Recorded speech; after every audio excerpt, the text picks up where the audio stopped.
Pour moi, on est toutes et tous des boules à facettes. On n'est pas juste un miroir. Aurélie, elle est cool, ou Aurélie, elle est douce, ou Aurélie, machin. On est toutes et tous des boules à facettes. C'est-à-dire qu'on a plein de singularités, plein de particularités. Et ça serait dommage de se priver de tout ce qu'on est capable de faire. Et donc, c'est pour ça que j'ai créé un programme holistique, dans le sens où, pour moi, tu vas faire de la sophrologie, c'est très bien. Mais si tu as des blocages, si tu as vécu un événement traumatique et tu es toujours à vif par rapport à ça, la sophrologie, pour moi, ça peut me paraître un petit peu long. J'aime bien gagner du temps. Et donc, j'ai rajouté la méthode Rythmo. Pour là, on refait un petit peu le circuit cérébral pour laisser le passé dans le passé, que ça soit un souvenir, et que le passé n'impacte plus à vif le présent.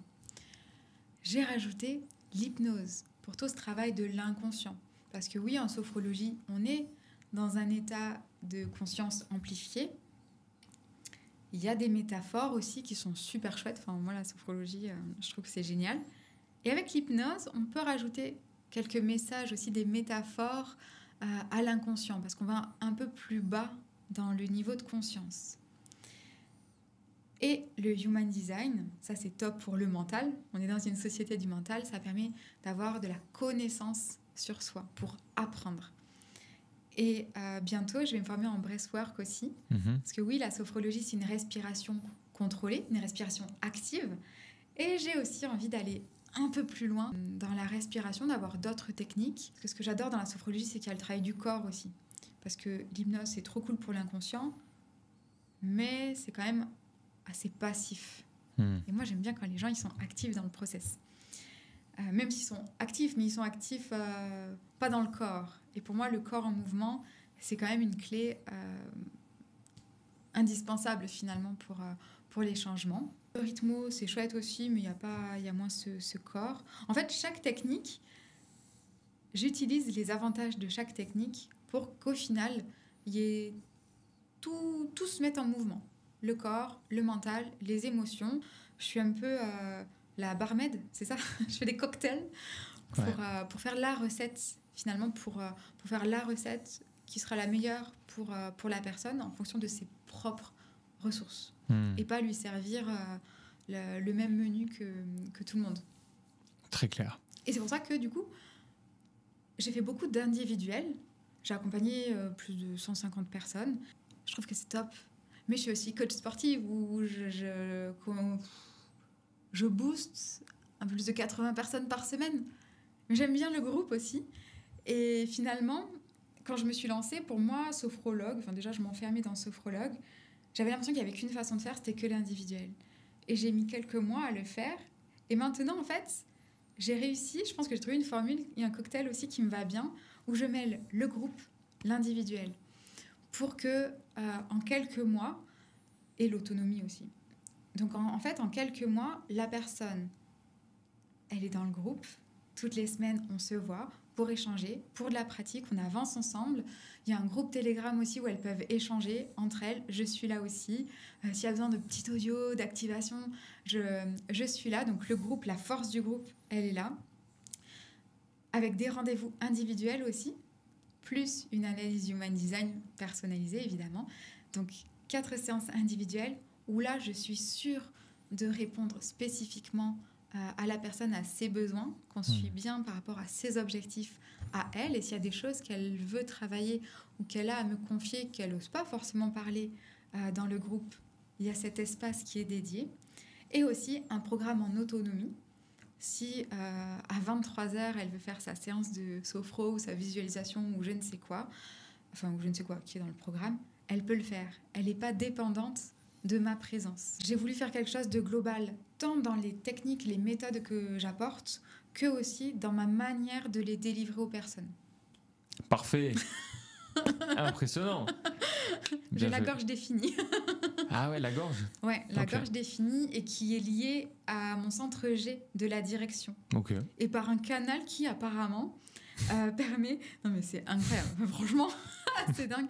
Qui permet de raconter des histoires, tu vois, et d'illustrer les concepts que je veux partager, tu vois. D'accord. Donc tu as une facilité à partager des concepts. Ouais, apparemment, Ouais. dans mon design.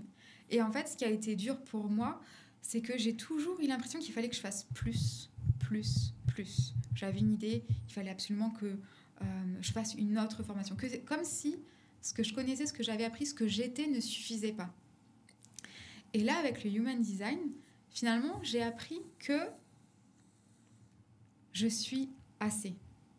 Oui, évidemment, je me forme toujours parce que j'adore apprendre, j'adore comprendre et j'adore apporter toujours plus aux personnes que j'accompagne. Mais le fait de me dire, en fait, je suis assez, j'ai déjà des cartes en main et qui sont aussi trop cool de les voir parce qu'en fait, en tant que projecteur, et en plus j'ai un profil 2, on en parlera plus en détail si tu veux, ou en tout cas le profil 2, c'est celui qui a un peu un talent naturel, ou c'est une personne qui est très naturelle, qui va pouvoir se balader toute la journée pieds nus, qui va pouvoir venir en studio de podcast pas maquillée, et ça lui va très bien, tu vois. Et donc c'est une personne qui va pas forcément être consciente de son potentiel ou des talents, entre guillemets, qu'elle peut avoir. Et en plus, je suis projecteur, donc c'est-à-dire que je suis un peu comme un phare. Je vais pouvoir guider, accompagner les autres à optimiser leur énergie, à optimiser leur système pour qu'elles soient dans l'efficience, dans l'efficacité de ce qu'elles mettent en place. Mais le problème du phare, c'est qu'en fait, il ne voit même pas ses pieds. Il ne se voit pas. Et en fait, le Human Design m'a permis d'avoir un miroir et mes accompagnements. Pourquoi je me fais toujours accompagner ? C'est pour avoir un miroir en face, parce que moi-même, je peux être un gros boulet pour voir mes capacités. Donc le fait de me faire accompagner et le Human Design m'aide aussi à faire ce miroir-là. Ok, donc il y a combien de profils qui viennent en complément du profil Human Design ? En fait, il y a 5 types différents. De Human Design ? Ouais. Ça oui, ça on l'a vu. Ouais, on a vu les 5 types. Et ensuite ? Et après, il y a 6 profils. Ok. Et chacun a 2 profils. Un profil conscient et un profil inconscient. Donc toi, par exemple, je peux le dire ? Oui. Tu as un profil 1-4. Okay. Donc, tu as besoin de créer des fondations, des connaissances, tu as besoin d'apprendre. C'est un peu l'éternel étudiant. Et le profil 4, ça va être plutôt le réseau. Toi, tu vas t'épanouir quand tu vas rencontrer des gens. Quand tu vas pouvoir t'intéresser à d'autres personnes, à être dans un réseau relativement restreint. La communauté va être importante pour toi. Mais tu as une définition simple. C'est-à-dire que tu vas pouvoir te suffire aussi à toi-même pour prendre des décisions. Puis tu vas pouvoir travailler en équipe avec ce profil 4, mais ta définition simple fait que tu peux gérer aussi tout seul s'il le faut. T'as triché encore, t'as tout regardé, c'est pour ça. Ouais, et tu vois, même si on se connaît pas, ouais, c'est vrai. Ça te parle ce que ça je me t'ai parle, dit ? Carrément. Si tu as des questions par rapport à ton business, le fait de voir ça, ça peut amener des pistes de réflexion après. C'est certain. Toi, tu n'as pas forcément besoin d'un associé ou d'une associée. Alors que d'autres, ça va être plus avantageux pour eux de travailler en binôme, tu vois. Des petites choses comme ça. Ok. Et toi, par exemple Et moi, je suis en définition double. D'accord. Donc, pour moi, c'est cool de travailler à 2, tu vois. Ok. Mais à la fois, étant donné que j'ai un profil 2, j'ai beaucoup besoin de solitude. Et moi, j'ai cette ambivalence du profil 2-4.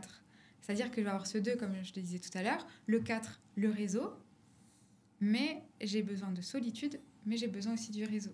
Donc en fait, il va falloir que je sois très vigilante sur mon énergie, sur mon ressenti, pour vraiment me garder des plages de solitude et d'éduquer finalement mon entourage à leur dire là, j'ai besoin d'être un peu seule. C'est pas contre toi, c'est parce que j'en ai besoin pour mon équilibre, pour me ressourcer. Mais le fait de le savoir, je le sais, donc je culpabilise pas de m'enfermer dans mon bureau de temps en temps. Les autres le savent et ils le prennent pas contre eux.